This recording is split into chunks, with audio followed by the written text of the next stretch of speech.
तो आज पितृपक्ष के बारे में हम सब कुछ जानेंगे। ज्योतिषाचार्य डॉक्टर नितिशा मल्होत्रा जी से बहुत स्वागत है आपका।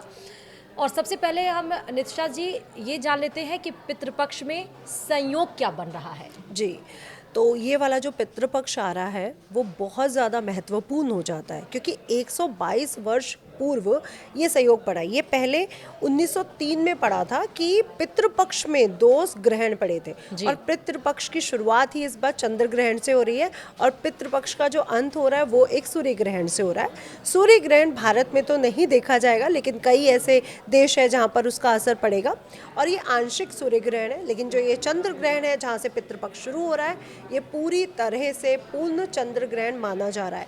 इसलिए ये वाला जो पितृपक्ष है 2025 में पड़ने वाला ये और भी ज़्यादा विशेष हो जाता है क्योंकि 122 वर्ष के बाद दो ग्रहण स्पेशली पितृपक्ष पर पड़ रहे हैं। और ये भी चीज़ हम देखते हैं कि पूर्णमासी से शुरू होकर के अमावस्या तक ग्रहण जाता पितृपक्ष जाता है। 15 to 16 डेज का ये पितृपक्ष होता है जी। ये इस साल पितृपक्ष और भी ज़्यादा महत्वपूर्ण इसलिए है क्योंकि जो हम ग्रहों की स्थितियों को देख रहे हैं, राहु केतु का कुंभ और सिंह राशि सूर्य के घर होना और इस बार के जो ग्रहण भी पड़ रहे हैं वो सिंह राशि यानी सूर्य की राशि और कुंभ राशि यानी शनि की राशि में लग रहे हैं। तो पिता पुत्र से ही पितृदोष का हम लोग सब वो देखते हैं कि जब भी पितृदोष कुंडली में लगता है तो सूर्य शनि का एक साथ होना या किसी भी तरह से कोई संबंध बना लेना पितृपक्ष को दिखाता है, पितृदोष को दिखाता है। और इस साल के संयोग इसलिए ज़्यादा महत्वपूर्ण हो रहे हैं क्योंकि दो ग्रहण शनि और सूर्य की राशि में लगने जा रहे हैं।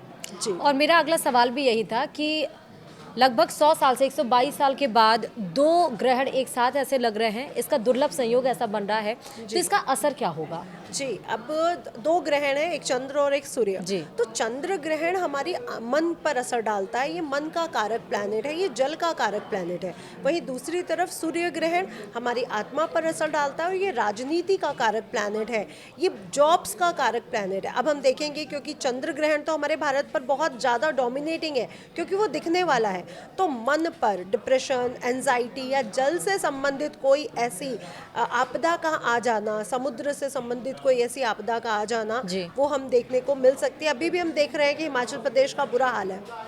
तो अब हमें लग रहा है कि जल से संबंधित आपदा जो समुद्र से जुड़ी है ये हो सकती है और सूर्य ग्रहण के आसपास, क्योंकि अभी हम देख रहे हैं बिहार इलेक्शन भी पास है, राजनीति में भी बहुत, क्योंकि सितंबर जो मंथ है वो इस साल का नवा मंथ है और ये साल भी नवा मतलब 9 नंबर पे आता है और ये मंथ भी 9 नंबर पे आता है। तो ये जो मंथ है मंगल का होने के कारण और भी ज़्यादा स्पेशल हो जाता है और किसी भी ग्रहण के 90 डेज के अंदर उसका असर देखने को मिलता है। तो मुझे लग रहा है कि ये राजनीति पर भी बहुत बड़ा असर डालने वाला है क्योंकि ये भी बात हो रही है कि मोदी जी 75 वर्ष के पूरे होने वाले हैं सितंबर मंथ में, तो राजनीति पर भी हम बहुत बड़ा उथल पुथल यहाँ पर देखने को हमें मिलेगा। मोदी जी के साथ कुछ बड़ा नहीं होने वाला लेकिन राजनीति में इसका असर हमें देखने को जरूर मिलेगा। जी। अब क्योंकि ग्रहण की बात हो रही है और हम पितृपक्ष की बात कर रहे हैं ज्योतिषाचार्य जी, तो अब ग्रहण काल में हम पितृ कार्य कैसे करें? जी, ये बहुत अच्छा क्वेश्चन है क्योंकि पितृ कार्य करना तो बहुत ज़रूरी है और चंद्र ग्रहण और सूर्य ग्रहण ने हमें इंडिकेशन भी दे दिया है कि जिन जिन के बर्थ चार्ट में ये दोष है अब उनको अपनी बेल्ट बांध लेनी चाहिए क्योंकि उन पे ये असर सबसे ज़्यादा देखने को मिलेगा। तो सबसे पहले जो पितृ दोष है वो कई प्रकार के होते हैं, जैसे देव दोष, ऋषि दोष और पितृ दोष। ये 3 दोष हैं, ये पितृ दोष की संज्ञा में आते हैं। लेकिन इसके बावजूद भी आपको बता दूं स्त्री दोष, अजन्मा दोष, भाई का दोष, चाचा का दोष, हर तरह के दोष हमारी कुंडलियों में पाए जाते हैं। जी। जो देव दोष है वो सूर्य और राहु के किसी भी तरह के कॉम्बिनेशन से बनता है। जो पितृ दोष है वो सूर्य और शनि के कॉम्बिनेशन से बनता है। लेकिन जो ऋषि दोष है, जो ऋषि मुनि का दोष लगता है वो गुरु के किसी कॉम्बिनेशन से बनता है, चाहे वो राहु के साथ हो या किसी बुरे प्लैनेट के साथ हो। तो अगर आपकी कुंडलियों में ऐसे दोष बन रहे हो और पंचम हाउस, क्योंकि पंचम भाव हमारी बुद्धि का भी है, संतान का भी है, शिक्षा का भी है, लेकिन पिछले जन्मों के कर्मों को लाने जो हम लेकर के आए हैं, जो हमने कैरी फॉरवर्ड किया पिछले जन्म से, उसको दिखाने का भी है। इसलिए पंचम भाव में अगर शनि, राहु, सूर्य ऐसे प्लैनेट बैठ जाते हैं तो भी किसी ना किसी दोष को दिखाते हैं। दूसरा, केतु के नक्षत्र जैसे मूल नक्षत्र है, इसको भी पितृ दोष से जोड़ा गया है। अगर आपके बर्थ चार्ट में ये सब बन रहे हैं तो आपको पितृ दोष बनता है, और अगर बन रहा है तो आपको यहाँ पे पूजा करवानी, तर्पण करवानी बहुत ज़रूरी है।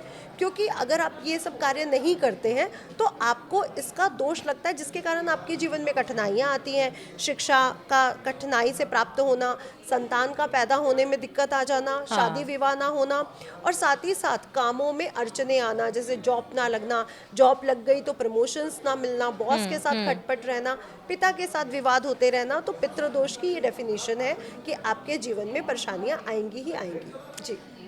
अब पितृपक्ष की बात करें या किसी भी पूजा की अगर हम बात करते हैं तो विधि विधान की भी बात करते हैं, तो पितृपक्ष की पूजा विधि क्या है और इसी के साथ साथ पितरों को मोक्ष कैसे प्राप्त भी होगा? ये बहुत अच्छा क्वेश्चन है कि पूजा विधि और मोक्ष की जो बात हो रही है। देखिए, सबसे पहले हमारे शास्त्रों में गया जी की पूजा का स्पेशल विधान है। अगर हम मोक्ष की बात कर रहे हैं तो जो लोगों को पितृ दोष है वो लोग, या जिनके घर में अभी रिसेंटली कुछ सालों पहले ही डेथ हुई है या आकस्मिक डेथ हुई है, जैसे दुर्घटना में हो गई हो, तो वो लोग गया जी जाएं और अपने अपनों का, एंसेस्टर्स का, या अपने जो भी उनके रिश्तेदार गए उनका तर्पण ज़रूर करवा के आएँ, जिसमें पिंडदान, जल तर्पण, ब्राह्मण पूजा, कन्या पूजा, गौ पूजा, कौवे की पूजा, चींटियों की, क्योंकि जो पताल में भी जो निवास करते हैं वो भी हमारे पितृ हो सकते हैं, इसलिए उनकी पूजा का जो पूरा वो मिलता है, तो गया जी में पूजा करवा के आए। लेकिन अगर आप अपने शहर में ही अपने घर में बैठ के उनकी पूजा करना चाहते हैं तो मैं आपसे कहूँगी ये जो 16 दिन है, 7 सितंबर से शुरू होके 21 सितंबर तक, अपने हाथ में कुशा, काले तिल, जौ लेकर के और जल लेकर के आप दक्षिण दिशा की तरफ मुँह करके ओम सर्व पितृ देवताभ्यो नमः का जाप करते हुए उनको जल से तर्पण दीजिए। ऐसा करने से वो आपसे प्रसन्न होंगे। पितृ है क्या? पितृ हमारे वही रिश्तेदार हैं जो हमसे पहले चले गए, दादा दादी, नाना नानी, चाचा चाची, कोई भी हो सकता है, और कोई ऐसा भी हो सकता है जिसकी छोटी आयु हो, आकस्मिक मृत्यु हो। अब जो देव है वो भी हमारे पितृ है, क्योंकि श्री हरि विष्णु सबसे पहले हमारे पिता है, तो देवता भी हमारे पितृ हैं। और जो प्रेत लोक में फंस गए हैं, जो अच्छी आत्माएं नहीं थी, जो दुष्ट आत्माएं थी, जिससे पितृ दोष बहुत स्ट्रांग बनता है, वो भी हमारे पितृ हैं। तो हमें सबका तर्पण करना होता है। जो मानव गए वो नहीं, जो देव है वो भी, जो मानव गए वो भी, और जो बहुत बुरी आत्माएं थी जिन्होंने बहुत गलत कर्म किए, जो प्रेत लोक में जाके फंस गए, उनका भी तर्पण करना हमें ही पड़ता है। इससे वो प्रसन्न होते हैं, हमें आशीर्वाद देते हैं, और हमारे जीवन में जितनी भी रुकावटें आ रही होती है ना, वो दूर हो जाती है। तो उनके लिए जल का तर्पण करिए, पिंड दान जरूर करिए, जिसमें हम चावल के आटे में जौ और काले तिल मिला करके पिंड को दान करते हैं, ये ज़रूर करिए। इसके बाद गौ को भोजन कराना या गौ पूजन करना, क्योंकि गौ में 33 कोटि देवी देवताओं का वास है, इसलिए गौ पूजन बहुत ज़रूरी है। और मानव जन्म से पहले हमारा जो जन्म होता है वो सबसे पहला गौ का होता है, इसलिए उनको भी पूजन ज़रूरी है। इसके बाद जो पितृ हैं वो कोए से जाने जाते हैं। इसके बाद कौवे से अगर हम कौवे को भोजन कराते हैं तो वो सीधा पितृलोक में पहुंचता है, क्योंकि पितृलोक से कौवे के रूप में आके ही वो भोजन को ग्रहण करते हैं, इसलिए कौवे को भोजन कराएं। कुत्ते को, क्योंकि यम के साथ आप देख रहे हैं, शनि देव के साथ आप देख रहे हैं, कुत्ता चल रहा है, तो वो उनका वाहन है, उनके साथ रहता है, तो कुत्ते को भोजन कराने से यम जी प्रसन्न होते हैं और उनसे जुड़ी हुई समस्याएं दूर हो जाती है, जैसे आकस्मिक मृत्यु का भय हो जाना। जी। इसके बाद जो पताल निवासी हैं, जो पृथ्वी के नीचे वाले लोक में चले गए हैं, जो बुरी आत्माएं थी, जिन्होंने कुछ बुरे कर्म किए, चींटी कीड़ों को खिलाने से वो प्रसन्न होते हैं, इसलिए पेड़ों के नीचे जाके चींटियों को, कीड़ों को जरूर भोजन भी खिलाना चाहिए। इसके बाद आपने देखा पीपल के वृक्ष में श्री हरि विष्णु का निवास है। खुद विष्णु पुराण में कहा है श्री हरि विष्णु में कि मैं पीपल के वृक्ष में निवास करता हूँ। तो पीपल के वृक्ष को सींचना, कच्ची लस्सी से सींचना, दूध, जल, काला तिल और जौ डाल करके, थोड़ी शक्कर डाल करके अगर आप पीपल के वृक्ष को सींचते हो, ये जो 16 दिन है डेली एक सरसों के तेल का या घी का दीपक पीपल के वृक्ष के नीचे चलाते हो, तो पीपल का वृक्ष से श्री हरि विष्णु यानी हमारे देव दोष समाप्त हो जाते हैं। तो पीपल के वृक्ष की पूजा करो। उसके बाद जो हमारे एंसेस्टर जो भूखे हैं, प्यासे हैं, देखिए वहाँ पे पितृलोक में बहुत अग्नि है, बहुत गर्म है वो लोग, इसलिए पानी का तर्पण बहुत जरूरी है। इसके बाद जब हम ब्राह्मण भोज कराते हैं, कन्या भोज कराते हैं। कन्या भोज से हमारी जितनी भी स्त्री संबंधित दोष है, चाहे वो मातृक दोष है, जी। चाहे वो पत्नी से लगने वाला दोष है, चाहे वो स्त्री दोष है, क्योंकि हमारे एक्स्ट्रा मैरिटल अफेयर्स भी हम पे दोष लाते हैं। जी। लोगों को ये नहीं पता है कि हमें तो लगता है हम अपने इंजॉयमेंट के लिए कर रहे हैं, हाँ। बट इसका भी दोष होता है। अगर आपने किसी को धोखा दिया है तो इसका भी दोष होता है।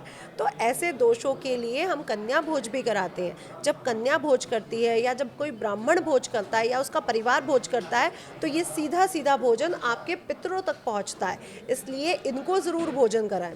और कई लोग कहते हैं हमें पंडित नहीं मिला, गाय नहीं मिली, तो हम क्या गरीबों को दे दें?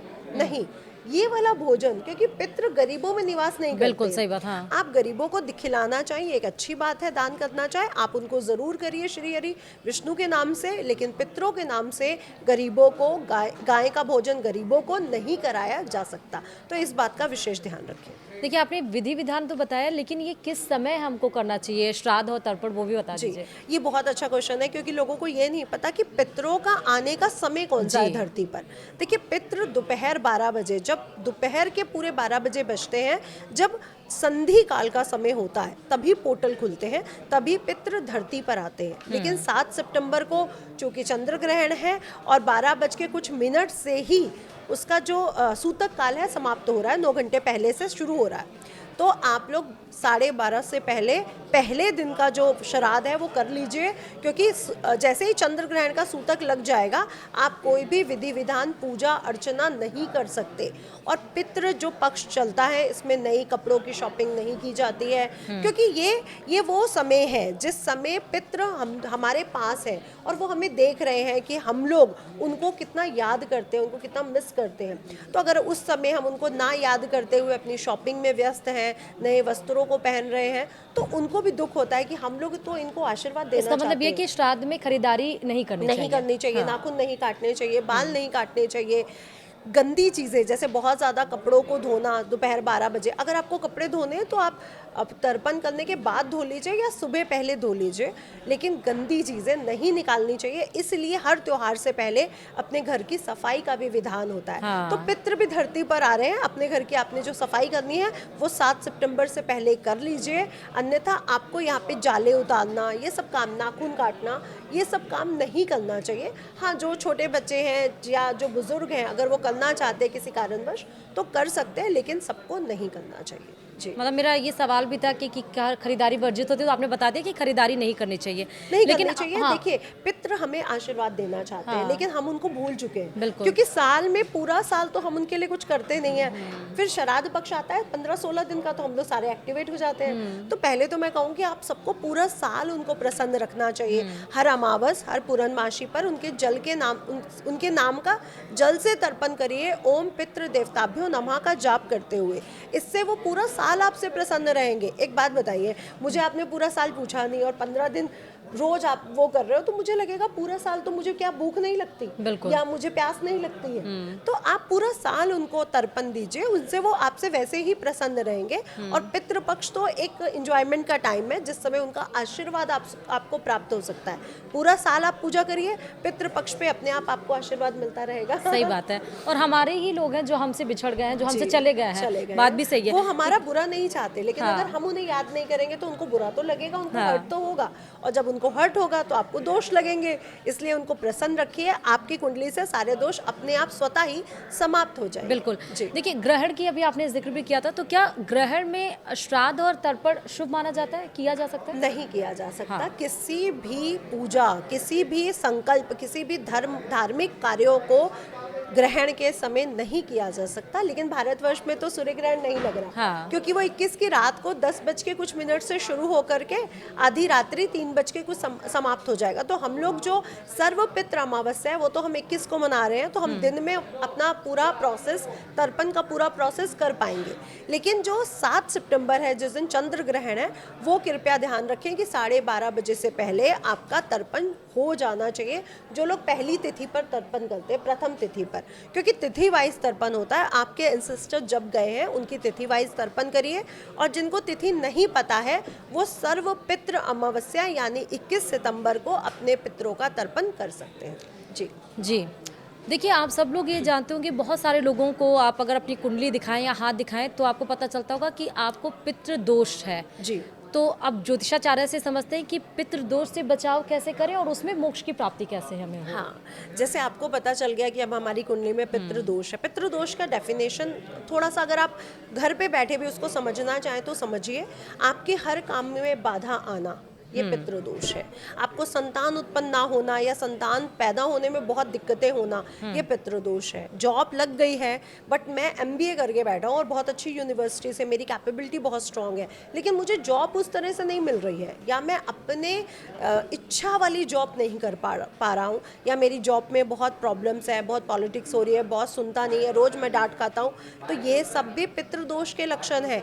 आपकी पढ़ाई पूरी नहीं हो पा रही, आपका विवाह नहीं हो पा रहा है, ये भी पितृदोष के लक्षण है। पैसा तो खूब कमा रहे हैं लेकिन रुक नहीं रहा है, घर में लड़ाई झगड़े हैं, हर समय विवाद होते रहते हैं, पति पत्नी में विवाद है, माँ बेटे में विवाद है, पिता पुत्र में विवाद है, तो ये भी पितृदोष के लक्षण हैं। इसके लिए अपने पितरों को प्रसन्न करने के लिए हर पूरा साल पूर्णमासी अमावस्या को उनके जल से उनको तर्पण कीजिए।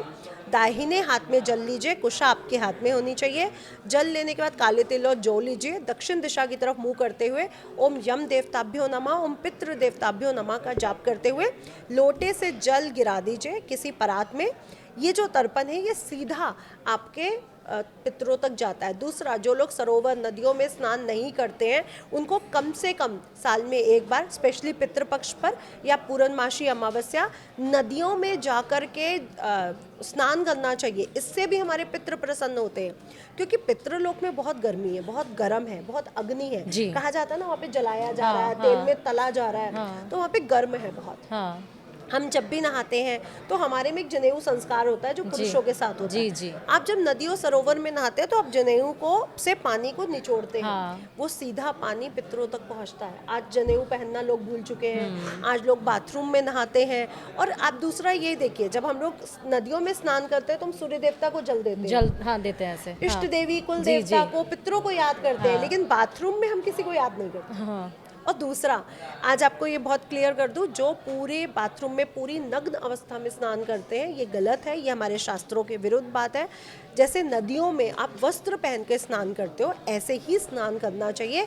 इससे भी हमारे पितृ दुखी होते हैं, रुद्र यानी रोने लग जाते हैं, क्योंकि वो हमारी जो गलतियां हैं वो नहीं देख पा रहे होते। जैसे हमारे पेरेंट्स, हम लोग गलतियां करते हैं तो उन्हें नहीं देख पाते ना, उन्हें लगता है गलत कर रहे हैं। इसलिए अपने बाथरूम में भी आप नहाएं तो पूरी नग्न अवस्था में नहीं होना चाहिए। कॉटन का कपड़ा लपेट सकते हैं या अपने अंडरगारमेंट्स पहन के भी आप स्नान कर सकते हैं। जी। तो पितृदोष में, मतलब पितृपक्ष में आपको खरीदारी नहीं करनी चाहिए, क्या क्या काम आपको नहीं करना चाहिए वो आपने ज्योतिषाचार्य से सुना। पितृ अगर आपके नाराज है, पितृदोष है, तो उससे क्या उपाय करना चाहिए, कैसे उससे बचना चाहिए, आपको मोक्ष की प्राप्ति कैसे होगी, और ये सब आपने बता दिया। जी, क्योंकि तर्पण की बात हो रही है तो जल तर्पण हम कर चुके हैं। पिंडदान हमें करना चाहिए, वो किसी पंडित जी के द्वारा ही होगा। और दूसरा, गया में जाके पूजा करवाना या हरिद्वार जाकर के पूजा कराना या कुरुक्षेत्र पहेवे जाकर के पूजा करवाना, ये सब आप करा सकते हैं। बद्रीनाथ में पूजा हो सकती है, लेकिन जो पितरों का सबसे विशेष स्थान है वो गया जी बिहार में है। तो अपने पितरों के नाम से अगर गया जी बिहार जाके पूजा कराई जाए, एक जन्म में कोई एक बार भी करवा देता है तो भी हमारे पितृ प्रसन्न हो जाते हैं। लेकिन इसका मतलब ये नहीं कि पूरा साल आपने कुछ करना ही नहीं उनके लिए। बिल्कुल सही बात। जैसे तो हम अपने पेरेंट्स को कॉल करते हैं, उनके हालचाल पूछते हैं, तो उनका भी हालचाल पूछते रहिए। मतलब अगर आपके पितृ नाराज है या पितृ दोष है तो आपको क्या उपाय करने चाहिए, या ये आपने समझा। और साथ ही कौन सी घटनाएं घटती हैं अगर आपके पितृ नाराज होते हैं वो भी आपने समझ लिया ज्योतिषाचार्य जी से। अब हम ये जानते हैं कि पितृपक्ष के देवता कौन से? ये बहुत अच्छा क्वेश्चन है। और पितृपक्ष के जो देवता है वो पितृ देवता हैं। पितृ, हमारे सबसे पहले पितृ कौन से हैं? ये शास्त्रों में लिखा है कि हमारे सबसे पहले पितृ हमारे पालनहारा श्री हरि विष्णु है। इसलिए पितृपक्ष के देवता पितृ हैं और इस पूरे 15-16 दिन पितरों की ही पूजा होती है। और पितृ कौन होते हैं? आपके पितृ मेरे पितृ नहीं हो सकते। मेरे पितृ ही मेरे पितृ होंगे। आपके पितृ आपके नहीं, दूसरे के लिए वो प्रेत हो सकते हैं लेकिन पितृ नहीं हो सकते। और दूसरी बात, कोई भी मनुष्य किसी के नाम से भी पितृदोष की पूजा करवा सकता है। यानी अगर कोई ऐसी सूक्ष्म आत्मा है जो अभी तक पितृलोक या स्वर्ग लोक नहीं पहुंची है, तो उसके नाम से कोई भी, जैसे आकस्मिक मृत्यु हुई, या हमने देखा कोरोना काल में कितने लोग अपने अपनों की लाशें फेंक के चले गए, तो उनके नाम से कोई भी मनुष्य तर्पण करा सकता है। तर्पण कराने के लिए जरूरी नहीं है कि वो घर का ही कोई डीएनए या ब्लड से रिलेटेड कोई रिश्तेदार हो, कोई भी किसी के भी पितरों का तर्पण करवाया जा सकता है किसी के भी हाथों से। लेकिन हाँ, पितृ अपने जो डीएनए है, अपना जो ब्लड रिलेशन है, उनके तर्पण से ही जल्दी प्रसन्न होते हैं। लेकिन अगर किसी का कोई भी नहीं है तो उसके लिए कोई भी तर्पण करवा सकता है। इसमें हम एक और क्वेश्चन जोड़ देते हैं कि स्त्रियां क्या करवा सकती हैं। मैं उस क्वेश्चन पे आऊंगी, लेकिन इससे रिलेटेड एक और मेरा सवाल है कि जो बंधे हुए पितरों हैं उनको कैसे खोला जाए? हाँ, ये बहुत अच्छा क्वेश्चन है, क्योंकि जो बंधे हुए पितर है, इसका मतलब ये होता है कि जब आपके पितरों की डेथ हुई या कोई आकस्मिक मृत्यु हुई, उस समय उस प्रेत को बांध लेना, यानी उस सूक्ष्म आत्मा को अपने बंधन में कर लेना। ये किसी तांत्रिक के द्वारा किया जा सकता है, या उस समय जो डेथ हुई है उस समय उस जगह के स्थितियाँ भी ऐसी हो सकती हैं कि वहाँ पे कोई बंधन हो। अगर ऐसा हो चुका है तो ये जो क्रिया है ये गया जी शक्तिपीठ जाके ही होगी। गया जी जो पीठ है वो पितरों का शक्तिपीठ है, इसलिए ये बंधन वहीं जाकर के खोला जा सकता है। दूसरा, किसी अच्छे आचार्य तांत्रिक द्वारा भी ये खुलवाया जा सकता है, क्योंकि क्या होता है कि जब हमारे घर में किसी की डेथ होती है तो उसमें एक क्रिया होती है जिसमें कपाल को तोड़ा जाता है जी। अगर ये क्रिया नहीं हुई है तो उस आत्मा का बंधन किया जा सकता है। या आकस्मिक मृत्यु हो गई और घर वाले बहुत लेट पहुंच रहे हैं वहां तक, तब भी किसी भी आत्मा का बंधन किया जा सकता है। तो ऐसी योग्य तांत्रिक या शक्तिपीठ जो हमारा पितृ शक्तिपीठ है गया जी, इसमें जाकर के इसकी पूजाएं करवाई जा सकती हैं। अच्छा, ये पितृ बंधे हुए हैं, इस बात का पता ऐसे ही चलता है कि लेट हम पहुंच रहे हैं या आपने जो बताया वो ना हो पाए? देखिए, अगर डेथ की जो पूरी प्रोसेस है, जो पूरी क्रिया है, जो पंडित जी के द्वारा करवाई जाती है, अगर वो सही से नहीं हुई है तो ये मोस्ट पॉसिबिलिटीज होती हैं, क्योंकि जहाँ पे भी आप अग्नि दहन करते हैं या जहाँ पे भी बहाते हैं, वहाँ पे जो तांत्रिक है, देखिए हम सबको सर्वेंट चाहिए।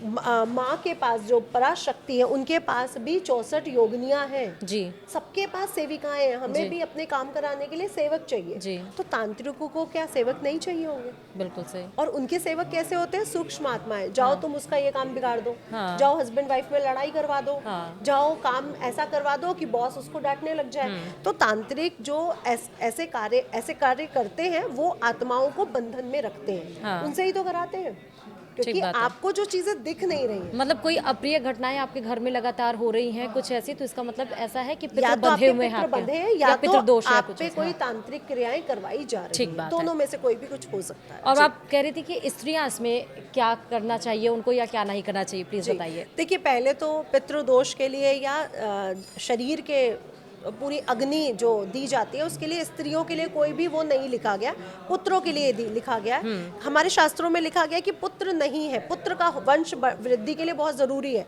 क्योंकि पुत्र होगा तो उसका भी संतान होगी तो हमारी वंश वृद्धि होगी। वंश वृद्धि से पितृ प्रसन्न होते हैं। जो लोग ये सोचते हैं ना हम संतान पैदा नहीं करेंगे, ऐसे ही रहेंगे या शादी नहीं करेंगे, उनके भी पितृ उनसे नाराज हो जाते हैं। इसलिए वंश वृद्धि करना बहुत ज़रूरी है पितरों को प्रसन्न करने के लिए। दूसरा, अगर एक लड़की अपने पिता की प्रॉपर्टी ले सकती है तो उनको अग्नि दहन या तर्पण क्यों नहीं कर सकती? बिल्कुल, वो कर सकती है, लेकिन हमारे शास्त्रों में इसलिए इसको नहीं लिखा गया क्योंकि लड़की का गोत्र आफ्टर मैरिज चेंज हो जाता है, बदल जाता है। जब आपकी शादी हो गई तो आपका गोत्र चेंज हो गया और आप ये सब संस्कार नहीं कर सकते। लेकिन जिस घर में पुत्र है ही नहीं, उस घर में लड़कियां ये संस्कार कर सकती हैं या अपने बेटे से भी करवा सकती है, क्योंकि जो दोता होगा या जो पोता होगा वो अपने नानी नाना का या दादा दादी का किसी का भी श्राद्ध कर सकता है। किसी कारणवश स्त्री का तलाक हो चुका है, संतान भी नहीं है और पिता भी नहीं है, तो वो क्या करे? तो वो किसी योग्य ब्राह्मण के साथ बैठकर इस पूजन को, इस संस्कार को करवा सकती हैं। ऐसा बिल्कुल भी नहीं है कि वो नहीं करवा सकती। दूसरी बात, आप अपने ससुराल वालों का भी तर्पण कर सकते हो और अपने मायके वालों का भी कर सकते हो, क्योंकि सीता जी ने भी तो, जब राम जी लेट हो गए थे, सीता जी ने भी अपने ससुराल वालों का तर्पण किया था। इसलिए स्त्रियां करवा सकती हैं। और इसमें महिलाओं को यानी कि स्त्रियों को क्या नहीं करना चाहिए? स्पेशली ध्यान रखना चाहिए कि वो मासिक चक्र में ना हो जी। और गर्भवती ना हो। अगर वो गर्भवती हैं या मासिक चक्र में है या ब्रह्मचर्य के पूर्ण पालन नहीं कर रही हैं तो वो तर्पण में नहीं करवा सकती। यानी आप देखती हैं कि अगर आप मैरिड लाइफ को जी रही हैं, दाम्पत्य जीवन से, तो आप किसी भी पूजा से पहले आपका हेयर वॉश होना, नहाना, ये सब चीज़ें ज़रूरी है। तो अगर आप ये सब कर रहे हो तो आप तर्पण करवा सकते हो, अन्यथा आपको इन सब बातों का ध्यान रखना चाहिए। ठीक है। अब क्योंकि हम पितृपक्ष 2025 की बात कर रहे हैं तो श्राद्ध की तिथियां कौन सी हैं वो भी बता जी, दीजिए। तो श्राद्ध की जो प्रथम तिथि है वो 7 सितंबर से शुरू हो रही है, द्वितीया तिथि 8 सितंबर की है, तृतीया तिथि 9 सितंबर की है, चतुर्थी तिथि आपकी 10 सितंबर की है। ऐसे करते हुए जो सर्वपितृ अमावस्या है, जो लास्ट 16वां दिन आता है, जिस दिन सभी पितरों की पूजा होती है, वो हमारी 21 सितंबर को मनाई जाएगी। इसके लिए आपको समय देखने की ज़रूरत नहीं है क्योंकि ग्रहण काल रात्रि में लग रहा है, तो आप अपने पितरों की पूजा 10 बजे के बाद किसी भी समय करवा सकते हैं और 2 बजे से पहले। तो इस बात का ध्यान रखिए कि पितरों की पूजा 10 बजे से पहले नहीं होती है, क्योंकि देखिए 10 बजे से पहले हमारे ऋषि मुनियों की सुबह पूजा हुई, फिर सूर्य देवता की हुई, फिर हमारे इष्ट देवी देवताओं जी। की होती है, जो हमारे घर में जो पूजन होते हैं, मंदिर होता है, उन देवी देवताओं की होती है। तो जो पितरों की पूजा है वो 10 बजे के बाद ही करनी चाहिए, जब सूर्य आपके सिर पे पहुंच चुका हो। दूसरा आपको एक बात बोलना चाहूँगी इस पॉडकास्ट के थ्रू, ये बहुत ज़रूरी है। जो हमारे घर की दहलीज है, जी। आप जानती होंगी कि हमारे घर की दहलीज पे हमारी माताएं किसी को खड़ा नहीं होने देती थी। हाँ। कहती थी या अंदर आ जाओ या बाहर चले जाओ, दहलीज पे मत खड़े हो, दरवाजे के पास मत खड़े हो। क्यों ऐसा कहा जाता था?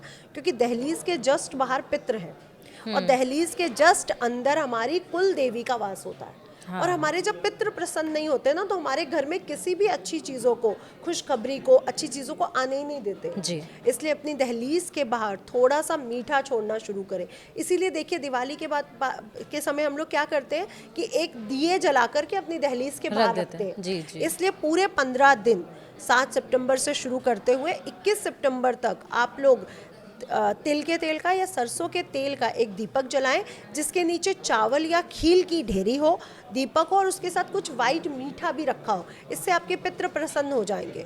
और एक उपाय आपको बताना चाहूँगी, पूरा साल करिए, आपके पितृ आपसे प्रसन्न रहेंगे, कुल देवी आपसे प्रसन्न रहेंगी। हल्दी वाला जल लीजिए या गंगा जल लीजिए, सुबह उठिए, स्नान करिए और स्नान करने के बाद सूर्य देवता को जल चढ़ाइए। उसके बाद जैसे ही आपने जल चढ़ाया, उसके बाद जो भी आपकी पूजा है वो आप कर सकते हैं। पहले अपने मुख्य द्वार के बाहर जाइए और वहाँ पे जल छिड़कना शुरू करिए। ठीक बात है। पूरे घर में जल छिड़किए और घर के जो लेफ्ट हैंड साइड है हमारे मुख्य द्वार का, वहाँ पे लाके उस जल को खत्म कर दीजिए। आपके घर में कभी भी पितरों से संबंधित कोई भी दिक्कत नहीं रहेगी, गारंटी लेती हूँ। देखिए पहले की लेडीज सुबह उठते ही घर के मुख्य द्वार को साफ करती थी। हाँ। झाड़ू लगाती थी, फिर जल का छिड़काव करती थी कि मिट्टी ना उड़े। आज भी ये परंपरा दक्षिण भारत में, साउथ में आज भी बरकरार है। रंगोली बनाना तुरंत, हाँ, सारे घरों के सामने पानी से लेपना। तो इससे क्या होता था, पानी जब वहाँ पड़ता है ना दहलीज के बाहर, हमारे पितृ प्रसन्न हो जाते हैं। तो वहीं से आगमन है उनका, वहीं से वो हमारे जीवन की खुशखबरियों को आने देंगे। और दहलीज के अंदर कुल देवी का वास होता है। इसलिए अपने घर के मंदिर में पूजा जरूर करिए नित्य प्रति। अगर आप वहाँ पे पूजा करनी बंद कर दोगे तो कुल देवी नाराज हो जाएगी। कुल देवी के नाराज होने से आपका प्रोटेक्शन पूरी तरह से समाप्त हो जाएगा। ठीक है, इसलिए उनकी पूजा बहुत जरूरी है। अब क्योंकि हम कोई भी बात अगर करते हैं, कोई भी त्योहार की या हम पितृपक्ष की बात कर रहे हैं, तो राशि वाले ये जानने के बड़े उत्सुक रहते हैं कि उन्हें क्या उपाय करने। तो राशियों के हिसाब से पितृपक्ष में क्या उपाय करना है? ये बहुत अच्छा क्वेश्चन है, क्योंकि ये कोई नहीं सोचता। सब तर्पण करने के बारे में सोचते हैं पर ये कोई नहीं सोचता। अब हम मेष राशि को जानते हैं कि वो मंगल ग्रह से युक्त हैं और मंगल ग्रह उनके स्वामी हैं। इनको क्रोध जल्दी आता है। ये बहुत अच्छे लोग होते हैं, दिल के साफ होते हैं, लेकिन डिसीजन बहुत जल्दबाजी में ले लेते हैं। इनको अपने घर में अपने माता पिता से कोई भी विवाद करने से बचना चाहिए। मैं तो कहती हूँ हमेशा ही बचे, लेकिन पितृपक्ष में ज़रूर बचे। और जब भी आप तर्पण कर रहे हैं तो उसमें गुड़ का दान करना या ब्राह्मण भोज में गुड़ से बनी चीज़ें खिलाना बहुत ज़रूरी है। अगर आप ऐसा करते हैं तो आपको पितृ आपसे जल्दी प्रसन्न होते हैं। वृषभ राशि की बात कर लेते हैं। वृषभ राशि के स्वामी ग्रह शुक्र है। आपके जीवन में जितना भी कंफर्ट है, लग्जरी है, शुक्र ग्रह से हमें मिलता है। और अगर हमारे पितृ प्रसन्न नहीं है, उनको हम लग्जरी नहीं दे रहे हैं, उनको हम कंफर्ट नहीं दे रहे, तो हमारे जीवन में भी वो चीज़ें नहीं आ सकती हैं। इसलिए जब भी आप पितृपक्ष में अपने पितरों का तर्पण करें, उस समय ब्राह्मण के भोजन में, गाय के भोजन में, कौवे के भोजन में खीर रखना बिल्कुल भी ना भूलें। अब हम बात कर लेते हैं मिथुन राशि की। मिथुन राशि 2 स्वभाव राशि है और मिथुन राशि वाले कई बार बहुत कंफ्यूज देखे जाते हैं।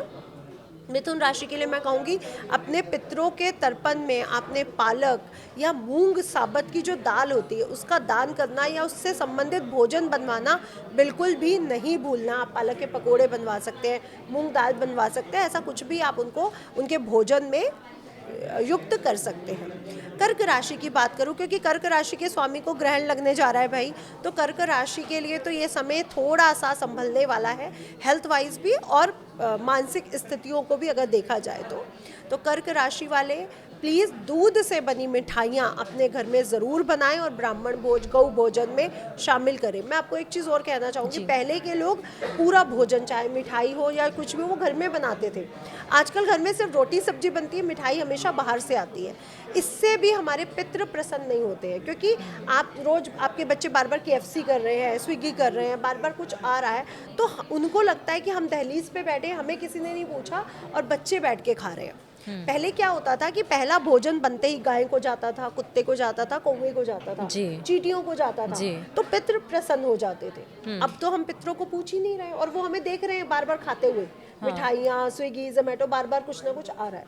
इससे भी पितृ दुखी होते हैं। तो कृपया अपने घर में भोजन बनाने की आदत डालें, बाहर से कम मंगवाएं और दूध से बनी चीज़ जब भी अपने घर में बनाएं, अपने मुख्य द्वार पर थोड़ी सी ज़रूर रख दें, थोड़ी सी ही ज़रूर रखें, क्योंकि वो थोड़ी सी के भाव के भूखे हैं, उनको कोई बड़ा मिठाई का बड़ा वो नहीं चाहिए। बिल्कुल। सिंह राशि की अगर बात करें तो सिंह राशि के स्वामी को भी ग्रहण लगने जा रहा है, इसलिए सिंह राशि वाले इस पितृ अमावस में पूरे ही 16 दिन अगर शहद का दान करते हैं, शहद से बने भोजन गाय को, ब्राह्मण को, कौवे को खिलाते हैं, इससे बहुत जल्दी उनके पितृ प्रसन्न हो जाएंगे। कन्या राशि की बात कर लेते हैं। कन्या राशि के स्वामी ग्रह बुध है। आप जितना हो सके हरी चीज़ों का दान करिए, पालक है, मूंग साबत की दाल है, कुशा है, दूर्वा है, भगवान को चढ़ाना, इससे आपके पितृ प्रसन्न होंगे। तुला राशि की बात कर लेते हैं। तुला राशि वाले मिश्री युक्त भोजन अगर ब्राह्मण को, गाय को खिलाते हैं पूरे ही पितृपक्ष में, तो उनके पितृ उनसे प्रसन्न होते हैं। तुला राशि के बाद वृश्चिक राशि की बात कर लेते हैं। वृश्चिक राशि वाले गुड़ से बनी मिठाइयाँ या गुड़ से बनी खीर अपने पितरों को खिलाना, ब्राह्मण को भोजन में दान करना या गाय भोजन में खिलाना बिल्कुल ना भूलें। धनु राशि की बात कर लेते हैं। धनु राशि वाले केसर युक्त खीर खिलाना बिल्कुल भी ना भूलें। मकर राशि की बात कर लेते हैं। मकर राशि वाले इस बात का बेहद ध्यान रखें कि इस बार की अमावस, क्योंकि आप शनि की राशि में ये ग्रहण लगने जा रहा है, तो आपने क्या करना है, कांसे के जो बर्तन आते हैं वो दान करना बिल्कुल भी ना भूलें। अगर आप कांसे के बर्तन में उनको भोजन कराते हैं और दान भी कर देते हैं तो ये आपके लिए बहुत शुभ रहने वाला है। कुंभ राशि वाले भोजन के साथ साथ काले तिल से बनी मिठाइयाँ और नीले वस्त्र दान करना बिल्कुल ना भूलें। मीन राशि वाले पीले वस्त्र ज़रूर दान करें और केला ज़रूर दान करें या केले से बनी मिठाइयों का भी भोग लगा सकते हैं। तो मीन राशि वाले तो बहुत ध्यान रखें, क्योंकि मीन राशि के एक राशि पहले कुंभ राशि में ही ग्रहण लग रहा है, तो मीन राशि वालों को भी इसका इम्पैक्ट ज़्यादा देखना पड़ेगा। जी, तो सभी राशि वालों को समझ में आ गया होगा कि आपको उपाय क्या करने हैं पितृपक्ष में, और लगभग जो आप सोच रहे होंगे कि पितृपक्ष में आपको क्या करना चाहिए, क्या नहीं करना चाहिए, पितृदोष से कैसे आपको बचा जाए, मोक्ष की प्राप्ति कैसे हो, जो पितृ आपके बंधे हैं उनको कैसे खोला जाए, महिलाओं को क्या नहीं करना चाहिए, क्या शॉपिंग करनी, खरीदारी करनी नहीं चाहिए, तो सारी चीज़ें हमने इस पॉडकास्ट में कवर की हैं आपके लिए। तो कृपया इस पॉडकास्ट को ज़रूर देखिए और लोगों को भी शेयर करें ताकि उनको भी पता चल जाए कि पितृपक्ष कब से है, क्या उपाय करना है, क्या विधान है और क्या नहीं करना है। एक और बीच में एक टिप जोड़ना चाहूँगी। आप जब भी शिव मंदिर जाते हैं जी, तो पहले शिव मंदिर का बड़ा वो होता था कि हर गांव में हर एक जगह पे मंदिर जरूर होते थे। और घर से ही लोग लोटा जल, दूध, चीनी, शक्कर ले जाते थे। आजकल के लोग क्या करते हैं, मंदिर जाते हैं, बाहर से खरीदते हैं और शिवलिंग पे चढ़ा देते हैं। आपके पितृ कभी भी प्रसन्न नहीं हो सकते, वो दुखी ही रहेंगे और आप परेशान ही रहोगे। अगर वो दुखी है तो हम परेशान हैं। अपने घर से लोटा जल ले जाना शुरू करें, भले आप बोतल में भर ले या लोटा ऐसा खरीद ले जिसको ढक्कन लगा हो, लेकिन अपने घर से जल लेके जाएं, अपने घर से दूध लेके जाएं। जब आप अपने घर से जल लेके निकलते हो ना, तो हमारी दहलीज पर जो जल गिर जाता है ना गलती से, उससे भी हमारे पितृ बहुत जल्दी प्रसन्न हो जाते हैं। जो रास्ते में जितना जल गिराते हुए आप मंदिर जाते हो ना, उससे भी हमारे पितृ प्रसन्न होते हैं।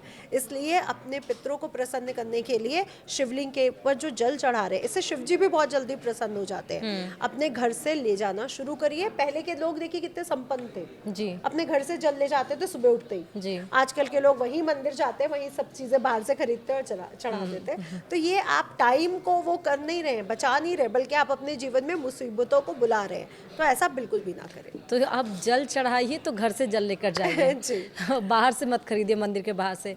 तो बहुत बहुत शुक्रिया जोशीचार्य जी, पितृपक्ष में इतनी बारीकी से बात करने के लिए, इतना कुछ समझाने के लिए। आप ये पॉडकास्ट ज़रूर देखिएगा, क्योंकि पितृपक्ष लगने वाले हैं। आपको अपने पितरों को कैसे खुश रखना है ताकि आपके जीवन में सुख समृद्धि बनी रहे। इस पॉडकास्ट में इतना ही। नमस्कार।